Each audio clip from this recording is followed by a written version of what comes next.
پھر ایک مرتبہ کیا ہوا کہ بابا فرید کے ایک قوال تھے، حسن قوال. وہ جب ہندوستان کے ٹرپ پہ نکلے کہ بابا فرید کے خلفاء اور مریدین سے مل کر آؤں تاکہ بہت پیسہ ملے گا. بڑے پیر سے جائیں تو چھوٹے چھوٹے پیر مرید تو سب دیں گے نا. نظام الدین اولیاء رحمۃ اللہ علیہ کے پاس سے بہت پیسے ملے، اور بھی مریدوں کے پاس سے بہت پیسے ملے. کہا چلو چلتے چلتے کلیئر سے بھی ہوں، شاید یہاں سے بھی کچھ پیسے مل جائے. پہلے تو کلیئر کا آستانہ ہی نہ ملا. بولے کہ خانقاہ کہاں؟ لوگوں نے بتاؤ ٹیلے پہ چلے جو وہاں جھونپڑی ملے گی وہی خانقاہ ہے. حسن قوال وہاں پہنچا، جب دیکھا تو آپ عالم استغراق میں ہے.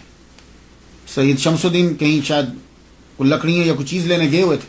یہ اوپر چڑھے، دیکھا تو آپ بیٹھے ہوئے، یہ سامنے کھڑے ہو گئے. کتنی دیر کھڑے رہے. آپ نے آنکھ کھولی، فرمانے لگے کون ہو تم؟ کہا جی میں بابا فرید سے آیا ہوں، ان کا قوال ہوں. کہا کون فرید الدین؟ کون فرید؟ پہلے انہوں نے فرید بولا. کہا جی فرید الدین گنج شکر. او میرے شیخ کے پاس سے آئے ہو؟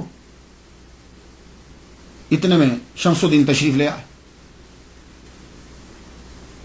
آپ نے فرمایا یہ ہمارے شیخ کے پاس سے آئے ہیں، اس کو گولر دو. وہ ہنڈیا میں سے نکال کے کچھ گولر دے دی. وہ گولریاں جو ہوتی ہیں نا درخت پہ، گولر کے درخت پہ جو وہ دے دی تھوڑی. ان کو غصہ آیا. انہوں نے سنبھال تو نہیں، کہا جا کے بابا کو بتاؤں گا آپ کے مرید نے کیا دیا ہے. اس کے بعد آپ پھر عالم استغراق میں چلے.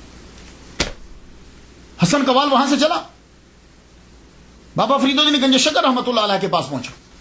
بابا نے سب مریدوں کا پوچھا. ہاں بھائی وہاں سب کی اس نے تعریف کی. انہوں نے اتنا دیا، انہوں نے حضور اتنا دیا، انہوں نے حضور اتنا دیا. کہا میرے صابر کے پاس بھی گئے تھے. کہا حضور وہاں بھی گیا تھا. یہ لیجئے گولر. وہ ساری گولریاں جو تھی، وہ جو پھل اس درخت پہ وہ دے دی. کہا جی یہ دیا انہوں نے مجھے. کہا تو کیا کہا تھا؟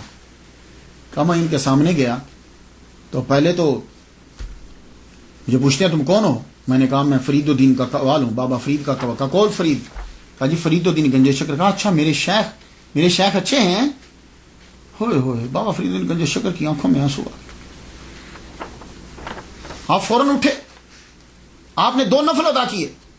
2 نفل ادا کرنے کے بعد آپ نے وہ گولر کھائے، اور کوئی وہ گولر باقی جو تھے گولریاں وہ تقسیم کر دیں، اور فرمانے لگے آج سے ہم شیخ ہیں. لوگوں نے کہا حضور آپ آگے شیخ نہیں تھے. کہنے لگے شیخ تو تھا لیکن صابر نے کبھی نہیں کہا تھا. آج میرے صابر نے مجھے شیخ کہا، اور وہ اتنے اعلیٰ مرتبے پر پہنچ کر بھی اپنے پیر کو نہیں بھولا. اللہ اکبر. ان کا مقام تو یہی سمجھے گا بھائی ہم کیا سمجھیں. وہ اتنے اعلیٰ مقام پر پہنچ کر بھی اپنے مرشد کو نہیں بھولا. میں اس لیے خوش ہوں